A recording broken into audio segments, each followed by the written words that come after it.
All right, welcome everyone. We are here with some very esteemed guests to discuss organic certification, also the protection of your plants from any kind of decay and degradation. We're going to look at some of the future of what we think the playing field is going to look like in this space. And we have, again, some very esteemed guests that will be hosting the panel. And I would like to introduce them, and then we'll have a little bit of audience discussion. We'll go into some questions. And then at the end, we do want to make sure that you have ample time to meet them and ask more serious questions after the panel is over. That would take an extended period of time, okay? All right, so let's start with Moriah. Moriah Barnhart, will you go ahead and kind of tell everyone about your past briefly and why you're really on this panel? My daughter Thuy was diagnosed with brain cancer at the age of 2 in 2013, and at that time there wasn't a lot of education or even awareness about cannabis in general, or what hemp means in the United States, its political versus scientific definition, and there certainly wasn't anything organic on the market. So that kind of threw me into the industry versus community, was just trying to fill voids where we saw them, which I think organic medicine was one of the biggest ones we saw early on, and that's what brought me to this panel today. Very good, thank you so much. All right, Thuy, Thuy, go ahead and talk about your background. Yes, my name is Thuy Vu. I'm the Director of Operations, Regulatory Affairs, and Business Development for Hammer Enterprises. We are located in Evergreen, Colorado, and we are vertically integrated USDA certified organic, kosher, and we also have our ISO 9001 accreditation. Prior to joining Hammer Enterprises, I actually worked in the marijuana industry for 2 years.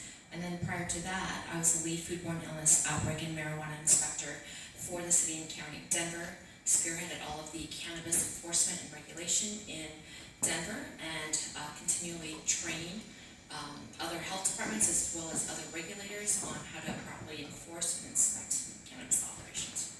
All right, thank you so much. And then we have George. George, you want to talk a little bit about your background and experience? Absolutely, thank you so much. Okay, so yeah, my name is George Ho. I'm out of Knoxville, Tennessee, but I'm not your average Ho. We have a contract manufacturing lab up there, right? And we're NSF certified, SGS certified. So just look at me as I'm the Chinese cook in the back of PF Chang's, the biggest white man's restaurant, but I make the egg rolls taste good, I make the fried rice taste good everywhere, all right? So I help people build their brand and scale it up. All right, thank you so much. All right, so from the Ho. All right, so let's talk to the audience really quickly. If you could raise your hand and see, I want to know what you're here for, what you're hoping to get from this panelist. Are you trying? How many of you are trying to get organic certification for your product or business? Okay, good handful. All right, how many people are here just to be educated into something that they want to do in the future?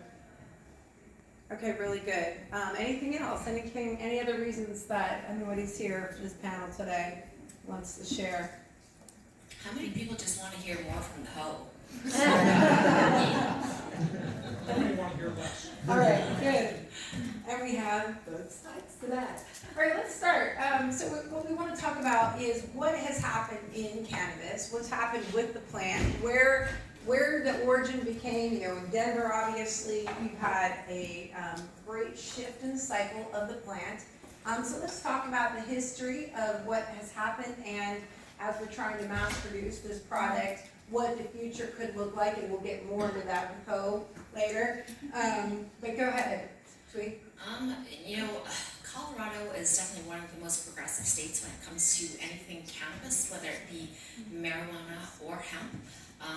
We are currently at a state where hemp is actually regulated as a food ingredient, whereas in other states either there is no regulation, there's no infrastructure, or there hasn't been clear guidance from regulatory agencies.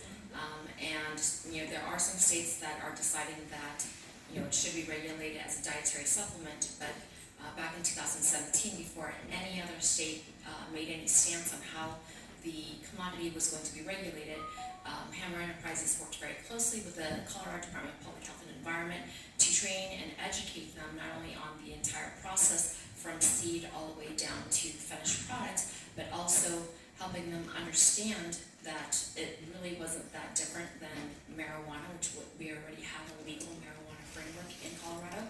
That's something else that's unique about Colorado, is because we have to be able to regulate two different commodities that are from the same genus, the same species, but the THC content is different. And so we have two different regulatory structures, and it's complicated and convoluted, but we're trying to make it work. We are, in Colorado, like I said, we do regulate it as a food ingredient, which if any of you know anything about what FDA stance is, you can't infuse it into food, right? And so we are definitely trying to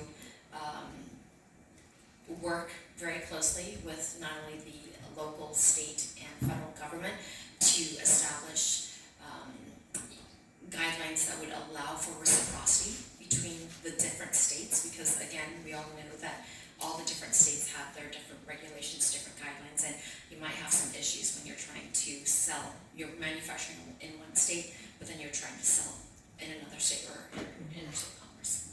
Thank you. That's a good history on what's kind of going on in the playing field of this plant. So I want to go back a little bit. I want to go back to why organic? Why do we want these certifications? What is the advantage of it? I think you alluded to that long-term everything would be organic, but of course, as we know, organic is going to have a much higher cost, soil, lighting, all of the things that come into play with an organic plant, raising an organic plant. So, but if that is where we're gonna go, which is what it sounds like, why organic? Can you share with us why you were looking for organic medicine for your daughter, for example? I had a Florida politician, I was just sharing this story before we came in, who declined, even though he's very progressive. And a personal friend of mine, I said, as a personal favor, would you introduce a bill that labels non-organic GMOs? And he said, no, anything that comes with a government label is an automatic warning. People take it to mean something scary, and I just don't think the science and evidence is there. And over the years, I've thought a lot about that. I think that it needs to be someone's choice. And in order to make choices, we have to be educated. In order to be educated, we have to have awareness. Mm-hmm. So I think that for my own daughter's benefit and the children that I've worked with over the last 6.5 years through CannaMoms, it's just a matter of having the option. There weren't any options at that time. So making an educated decision on your own, and for us, a lot of the children immunosuppressed on chemotherapy, or very sickly in the hospital. It's just a matter of erring on the side of caution, I think, for the most part. Okay, thank you so much. By the way, I'm Holly Ford. I'm a partner in Cannabis 10X. We're the first quote-unquote and only cannabis-only business brokerage in the U.S. We raise money for people to help them get their businesses moving. We franchise concepts to expand, and then, of course, mergers and acquisitions and vertical integration. So we're kind of part of all of that. But the reason I bring that up at this point is because we have several clients that we're doing raises for. One in Canada that is the only organic farm in the province that we're representing. And he is certain, as you said, that the future is going to be all organic, and he's set and ready to go. His costs are higher. Now over time, that's gonna dissipate when the whole playing field opens up to an organic product. But right now, his expenses are difficult. We also have a client who has some edibles that is out in California, all organic product. And they're going off the shelves, so fast because the consumer is asking for that organic certification. So, George, you're in the packaging and all the rest. Can you share with us a little bit what you're seeing in the realm of demand for this product? Before I get into demand, so we'll just talk about herbals. One of the things that America's great on is that we have the best ginseng in the world. It's from Wisconsin, okay? And if you look at the ginseng, ginseng actually poisons the ground. It poisons the ground. As in, if you grow on this acre, you're not able to grow there for like long time, like decades. Yeah, it's really crazy, and it's all Wausau County. So you're going, what the hell's it got to do with hemp, right? Here's what you got to do with hemp. Everybody talks about this hemp is being regenerated, right? It's helping the soil, it's helping earth, it's helping. Well, how's it helping? Because it absorbs like a mop. Does that make sense? Like a microfiber. It's all TV infomercials in Florida, right? It just absorbs. It squeegees it all up. So if you got really dirty soil, or if you got like, you don't want to do obviously super fun stuff, it's absorbing all those components inside. That's what it's doing. So in the first stage, we didn't have the whole infrastructure of the farms that's already organic certified. So people just rushed in and planted as fast as we could, and just got the CBD out. But last year, if you look at the beginning of the year, it was like $10,000 a kilo for CBD, and now we're down to like almost $1,000 a kilo for isolate. So the prices have collapsed. Now, if you look at the farmers that are still doing well, is the farmers that had the vision, or the processors that had the vision, to go in quickly into organic. Okay, or the product providers right off the top going after organic. And last year was more unicorn, but now you have a lot of farmers coming up, and you can go check the organic integrity database to make sure. Obviously, it is what they say. It is what they say it is. So, what I was saying is that hemp is like, it's a super absorbent. That's why you also have like friends that's doing decortification plants. They're mixing hemp and also cannabis, and they're selling it in Texas for like oil fields to be able to suck up the oil. So if it's doing all those things, then the consumer eventually is going to get educated as in, hey, it's absorbing all those things from the soil. I don't want any pesticides. I don't want the heavy metals. And you've got a lot of processors taking, cutting corners and using really high-end or dangerous hydrocarbons, right? And if you don't understand those things, it's all being absorbed in the hemp. So as consumers are educated, and what she's doing right now is that we don't want all these pollutants in our product.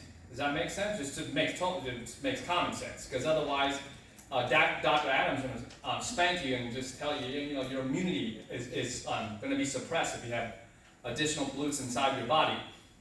So the consumer's going to demand for that, and then as the market increases in size, customers are ever expanding for that, and then prices are going to get better too. Prices are going to get better. So I just think that this year, for the farmers to do any type of profit, is that you're doing organic, and you're probably doing other type of minor cannabinoids. And if you're on the packaging side, if we really care about where your stuff is going, you got to make sure the farm is organic, where it's stored. I mean, it's a whole process you have to be concerned about. Right, all the way through from Yeah. seed to manufacture, or to distribution. Oh, one more thing is this that's important, is that I know I look like I'm off the boat. I'm 100% American, okay? So when Corona comes out here, please, I've been here for a long time. I haven't been back in China for a while, okay? But how to make America great is that, in my opinion, we have more organic farms. Legit organic farms. Does that make sense? Where you have so many foreign guys coming in now, and they don't have the same organic process, and they're going to keep pushing the biomass prices down. They're going to keep pushing CBD prices down. They're going to push CBG prices down, but what they can't really push as legitimately, all right, is organic. I think we'll be able to have a pole position for that. Good. So just kind of pulling it back around, so we have multiple ways to grow the plant through the earth, of course, and if the cannabis plant and the hemp plant does like to pull in all of the nutrients from the soil, and you can tell that by how easily it grows in multiple, it can grow anywhere, okay, virtually anywhere. And that's because it's able to use whatever is there to bring its life to it. So you want a plant that is bringing in good nutrients, good soils, tested soil, alkaline soil with good nutrients and an array of all of the elements and minerals that you need in the plant, okay? But there's another way, just a minute. So there's another way that you can grow a plant or have an organic plant, and that is, of course, through cuttings, right? And then there's cloning, there's cellular cloning. We represent a client that's doing cellular cloning. There's no telling when the degradation of the plant would occur. It could be decades out, it could be months out, so all of that testing is being done. And Thuy has a method that they're using, and I'd like you to go ahead and tell the audience about that. There's nothing special about our method. We grow organically, but what I'd like to discuss is, does everybody understand what organic certification actually means? Because everybody throws that word around. Everybody wants to label their products as organic, but does the consumer really know what that means? Does the industry know what that means? Organic certification or organic is actually regulated and overseen by the USDA, okay? And it's not a word or a terminology that you can just arbitrarily put on your label. You have to ensure that there is that organic integrity of every single ingredient that you use, along with every single process, along with the processing aids, anything that touches this product, whether it be filter paper, whether it be the solvent, whether it be other ingredients that you add to it, and then back to the cultivation side, how are you growing it? Are you using unapproved pesticides? Are you using any chemicals that are on the unapproved list that USDA provides on their website? So I just want to be very clear that there are methods of growing organically. However, you can't arbitrarily use the terminology organic unless you've been certified by a certifying body that has been approved by the USDA to determine that you are actually following the guidelines for organic certification. This is for the entire chain of custody, from the seed to the clone, to the soil, to the testing of the water, to the packaging, all the way down to the labeling. So if you have an organic product, it's grown organic, and it's processed organically. You can verify all of that. Then when you make the, let's just say, tincture, if that company is not certified organic, you lose that organic certification. You're breaking that chain of custody. If it's being manufactured but it's not being labeled by a certified organic entity, you also lose that organic certification. Okay, let's talk about cost here. Let's get in it and be real with them. If they're looking to do this, what kind of additional costs would they need to add to their operational costs to get the USDA certification or have that label?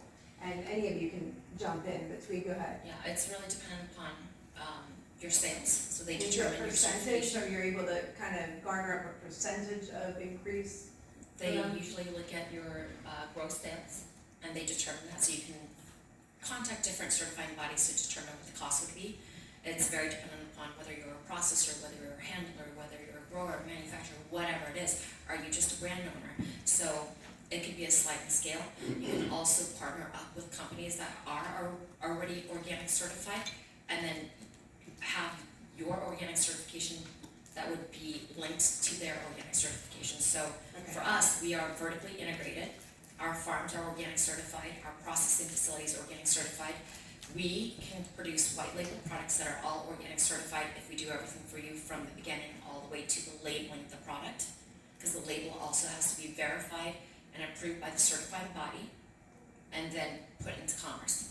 And then that's how you can get organic certification. Okay, so there's a cost involved in each of those steps with the USDA, is what you're saying, but I guess what I'm asking more is what it's going to add to their operational costs to get the right soil, to get, to have all of those systems and procedures added to, if they're gonna convert their business from not being organically certified to being organically certified. George, do you have some? Yeah, I think everything is contingent on volume, how much you buy, and I buy from a couple of organic farms depending on, what the customer is looking for. So if at the base material, whether it be like the organic distillate or the tea-free product, it's about double the cost right now of just the raw ingredients. Does that make sense? So you have to account for it costing more money. Now, as a processor, we do have third-party audits that comes to our location at least once a year. So if, I pay a fixed cost for that. I'm not really adding that on top of that for you, all right? There's no reason for that. But your distillate and, whatever your cannabinoid cost is gonna increase, for sure. Okay, but on the other side of it, we have a client that told us that he's getting 17 times higher revenue from his organic versus his non-organic products.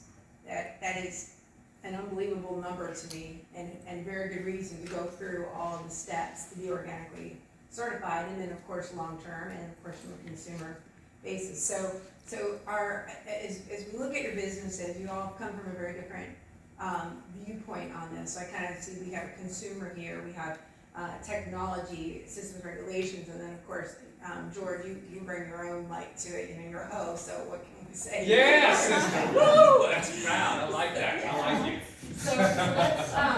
So let's talk about the future of this, and then I want to open up for some questions that they may have about you individually or your businesses. Okay? So what do you think the future is going to look like in this playing field? Do you think it's going to be all organic? I know you kind of both alluded to that earlier, and of course that's what consumers looking for. And are there other things that are going to happen? Like I'm very interested in the cloning of plants and the degradation of the plant and how that occurs. I'm interested in modifications to the plant, and can we call it an organic plant if the plant has been modified in any way, because I know we're seeing some of that. So let's just work all the way through all of you. George, do you want to talk first, and then Thuy, and then Moriah, okay? Well, I just think it's going to move towards organic just because the United States, we're the most competitive on CBD. We may not be the most competitive on marijuana, but we're most competitive on CBD. So as everybody's trying to differentiate themselves, that's one of the differentiating factors. And then as more and more people become organic, then the foreign players, just to try to get baseline, is going to try to get organic too. So other ways I see differentiation, of course, is, minor cannabinoids, we're running on that. We got terpenes, we got flavonoids, and we got esters coming up. So there's a lot of things that, as any market matures, there's more and more technology is put upon to it. So same thing as ginseens, you have all these different ginsanosides that people are delving into and extracting out. That's what I see also for hemp and cannabinoids. So you're going to have consumers that want it pretty much raw, okay, and just want the best distillation, solventless, all these other things.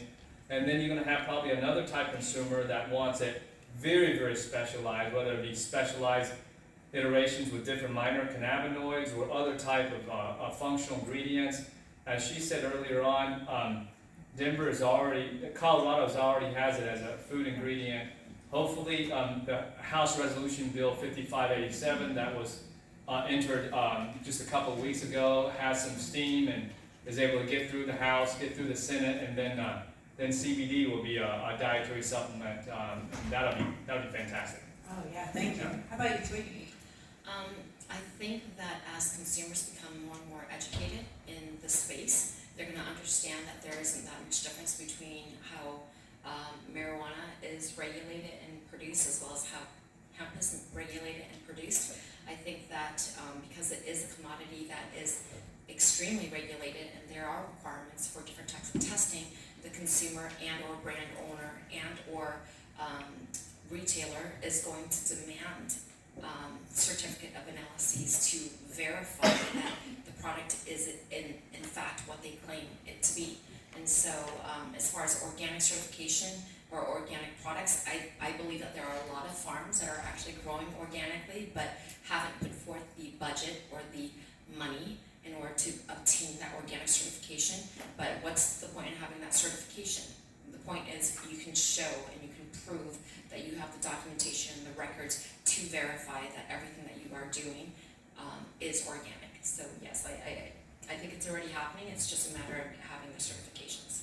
Okay, great. And do you consult with that, Thuy? Do you do any consultations on that? And people talk with you about that after this? All the time, but Okay. usually, we talk to a lot of brand owners so that they can fully understand the Okay. scope of any producing organic products. We'll know that. If you have further questions in more depth with Thuy afterwards, please see her.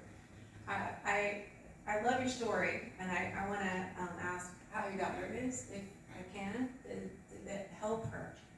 It helped tremendously. I don't think you'd work for free for 7 years while caring for a special needs and critically ill child unless you really believed in what you were doing. It's not been an easy road, and I'm definitely not perfect, but I'm very passionate. I would never have gotten this far into this if I hadn't seen what I saw with my own eyes and felt that no other parent should live with the regret of just not knowing. My child suffered because I was ignorant, and once I learned, it was my job to make sure that nobody else can say I have these regrets of letting my child or loved one, anyone, suffer because I simply didn't know. And in that same breath, I think it's important to note that not all consumers want this. Some consumers want McDonald's and others want Burns Steakhouse, right? This is an issue of providing options. I do think that you're gonna see a huge increase in profitability with these types of certifications simply because most of the market right now is made up of sick people. People who, everything from minor arthritis pain all the way to cancer. So even though we're not allowed to advertise it as a medicine, I think that the large amount of income in this market right now is from people who want something that's safe, and this is a way for them to say, I'm erring on the side of caution. I do think, like you were saying, a lot of people are gonna start labeling their products organic. We've seen the FDA come down on companies who were making medical claims, and then it's companies who were calling this a supplement. And just recently it became companies that were using this in any type of food. And so next, I think it's gonna be companies that are saying organic when they're not USDA certified, because you just can't do that, it's deceptive. I sit on the Florida Department of Agriculture Hemp Advisory Board, and I sit on the Consumer Education Subcommittee Board. That's what I've worked for 7 years to do. It's very important to me. These labels mean nothing if consumers aren't educated. So non-GMO is not organic. Organic that's not USDA certified is not necessarily organic. It's really important that we educate consumers if we really expect for this to be as profitable as we hope it to be and make it make sense for people to spend the money to do this the right way. We did a lot of work to make CBD mainstream, and now it's our job to go out and say, don't buy this from gas stations. So it doesn't happen on its own. That's a really important point that I want to make when we're touching a lot on consumer education, but what you should know is it takes countless of documentaries and media stories and speaking events in order to really see through that happens. And I do want you all to know, because I assume that you have a vested interest in the state of Florida, if you're sitting here at this Florida conference, that from our standpoint, from the Department of Agriculture, we are doing food permitting. So hemp is not going to be regulated as food, but if you are selling a consumable product, from oil to infused dinners, you will have to get permitted as food. So the different licensing for cultivation versus vape, which is unregulated, versus food permitting, I think that we're going into this looking at it from a standpoint of what was successful and what failed previously. So even though we are in the South and we've not been at the forefront nationwide, I think that gave us the opportunity to try really hard to avoid duplicating failures and to replicate successes. Thank you, Moriah. So obviously there's a double-edged sword, as people call it. It's government regulation. Increased government regulation can impose jurisdiction. It can impose legalities that, in this industry we're not really happy to go into, but at the same time it brings the blessing of organic farms and bringing that and making sure that the products are quality products across the board. So in that sense, it's protective of the consumer. I'm not going on either side of the coin, just kind of depicting that is an issue, and that is a discussion that we can have at another time. Right, what I'd like to do now is let's talk to our audience, and let's see, first let's get a show of hands. How many people have a business or retail business selling CBD? Okay, great. And how many in here are building that business to sell it? Any e-commerce businesses here? You're raising your hand every time. Okay, and then how about organic certification? How many are already organic? Of course, you're gonna raise your hand. How many are female? Oh, look, you didn't raise your hand. All right, so let's get some questions for our panelists and see what we can tell them. Okay.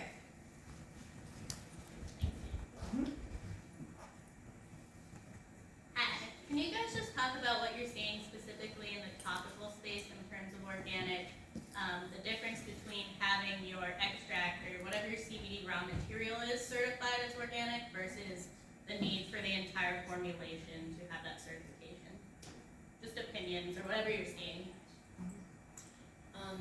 I think it's the same as food, because your skin is the largest organ on your body, and it's going to absorb everything from the environment and everything that you're putting on your skin.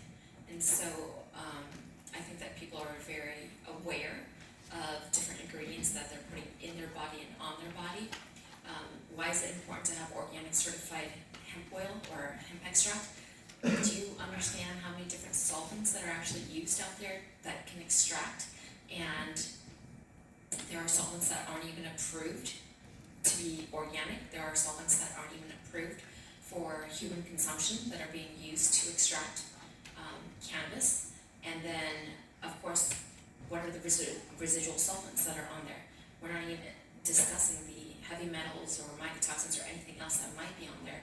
But if you have an organic certified product, then you can only use approved solvents and processing aids that are not on their unapproved or prohibited list of solvents. And so that adds one added level of safety. And then in addition to that, then a lot of those solvents, let's just say it's ethanol, food grade ethanol, or even CO2, which is permissive in organic certification.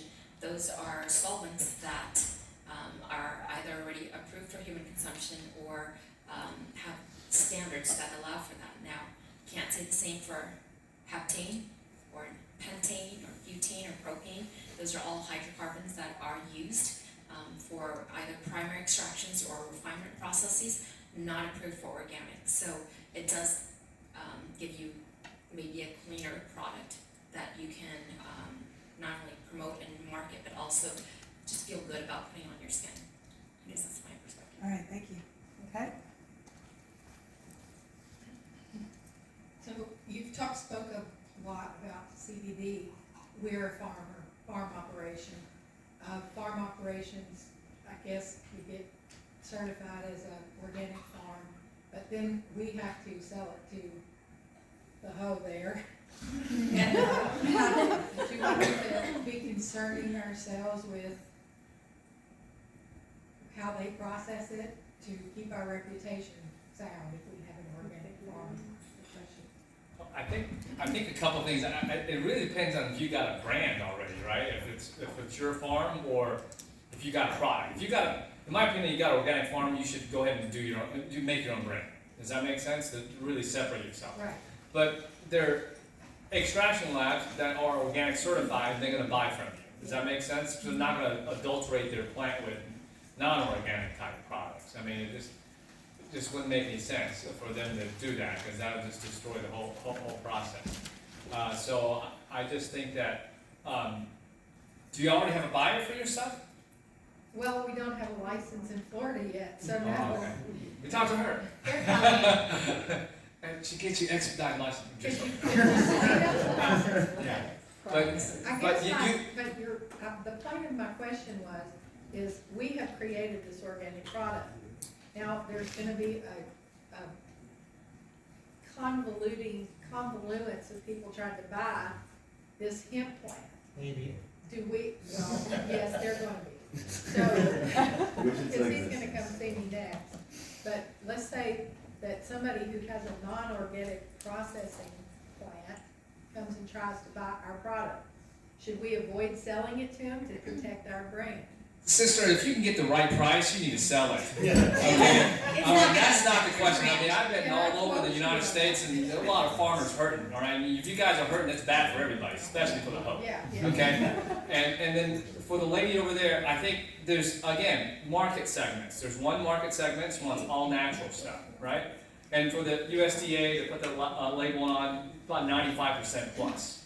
But then, understand one of the biggest sellers out in the marketplace is retinol. And retinol, I haven't used it personally, all right? I'm not in that whole business. But retinol really works. But retinol, understand, has a binder that's carcinogenic. There's no way to circumvent that. There's no way to circumvent that. So you're going to have some people that want all organic, and then you're going to have other people willing to pay whatever money necessary on Beverly Hills to get surgery, and whatever necessary to decrease wrinkles. Does that make sense? So those are the two markets you got to try to figure out who you are. Does that mean transparency? Because that's what the market wants to see, transparency.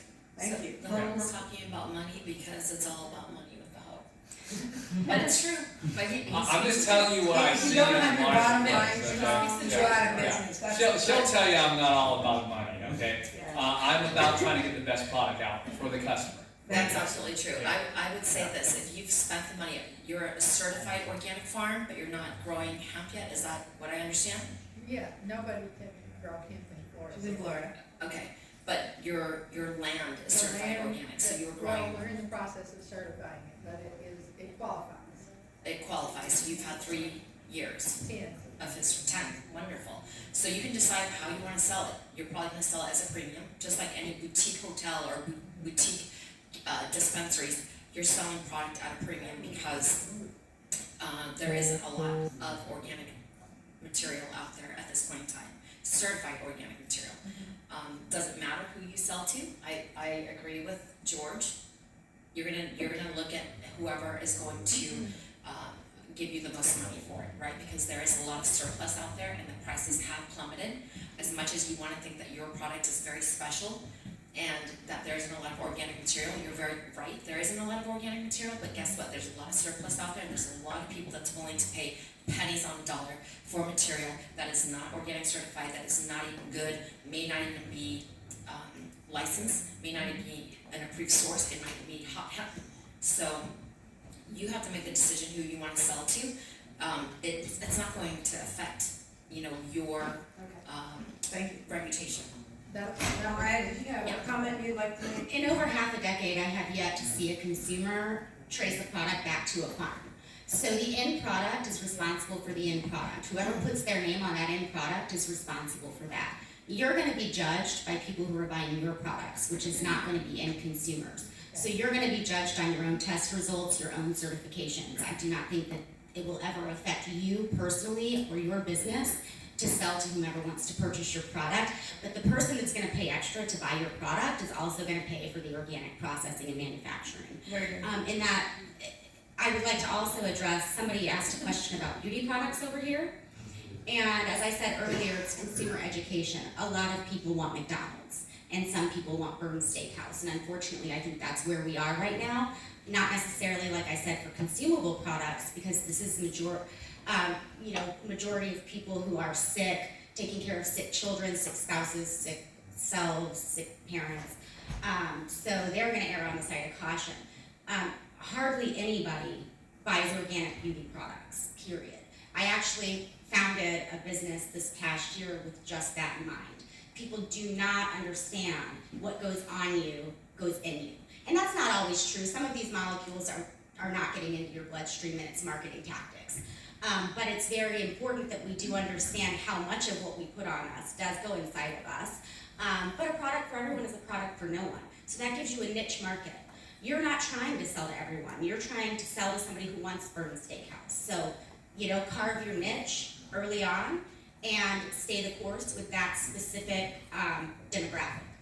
Thank you. So One more I'd like point. to say. I'm sorry, just one more point. Go ahead. If you're a farmer, another thing is this, that if you need to get a contract from the extractor who wants to buy your stuff.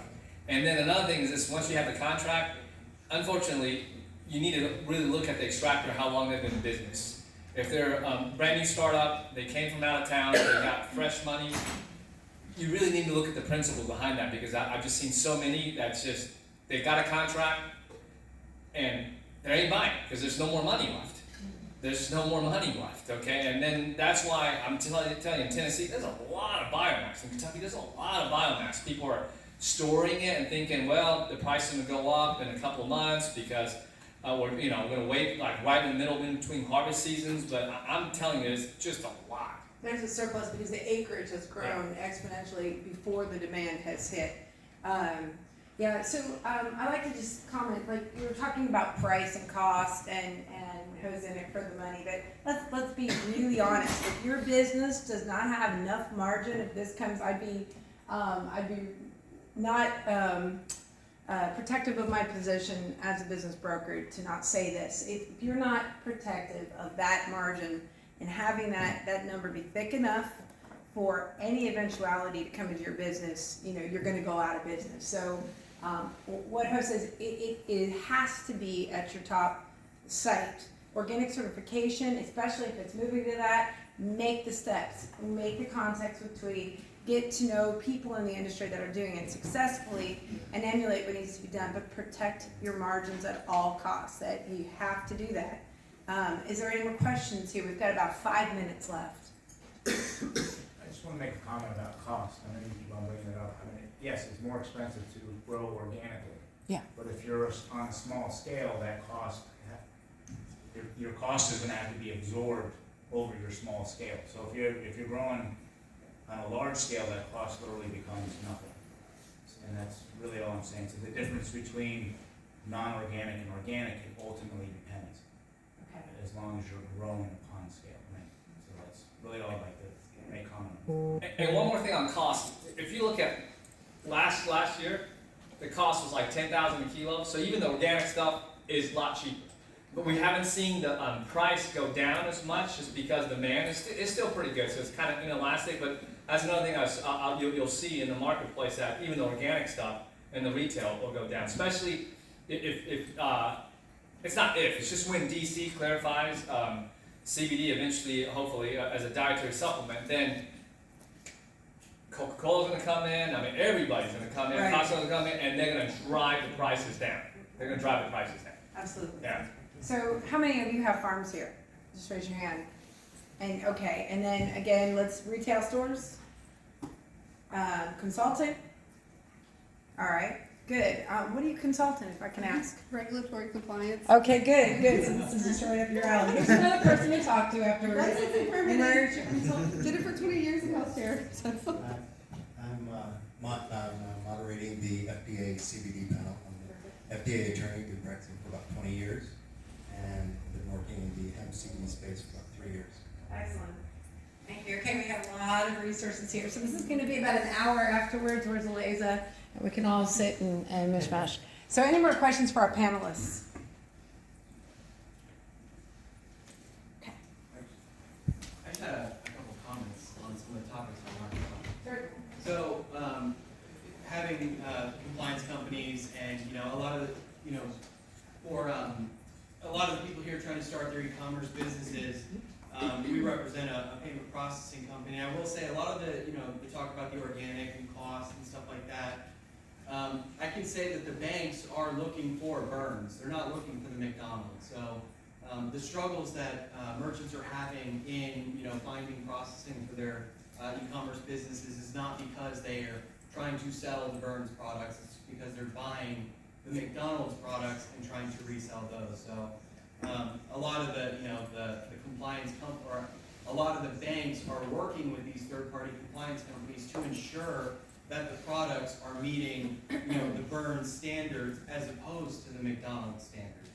So, when we talk about cost, as it pertains to, all the different variations of, the McDonald's products as opposed to the organic, the Burns products, the banks are relying more heavily on those compliance companies to ensure that those products are what, the consumer is expecting. The ingredients are the appropriate ingredients, and they're not these dangerous, unknown ingredients, to cut costs. So it may be in your best interest if you are looking to just get started, you're not established, invest in those organic products, because that is what's going to be best long term when you're looking for sustainable merchant processing. That's a great segue to let everyone know that I'll be presenting the keynote tomorrow, discussing very specifically the cost of non-compliance 9:15 tomorrow. Okay, we have to wrap it up now, so thank you for that. Anybody that has any interest in payment processors, we've got that too. So looks like a good group. Thank you, everybody, and thank you to our panelists very much.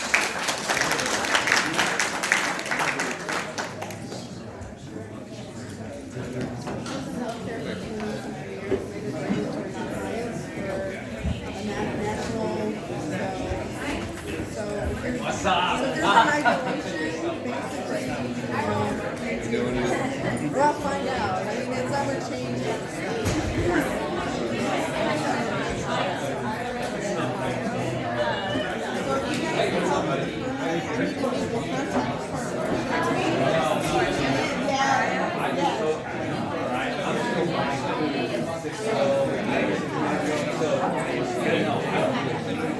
I stay out of my lane. I stay in my lane.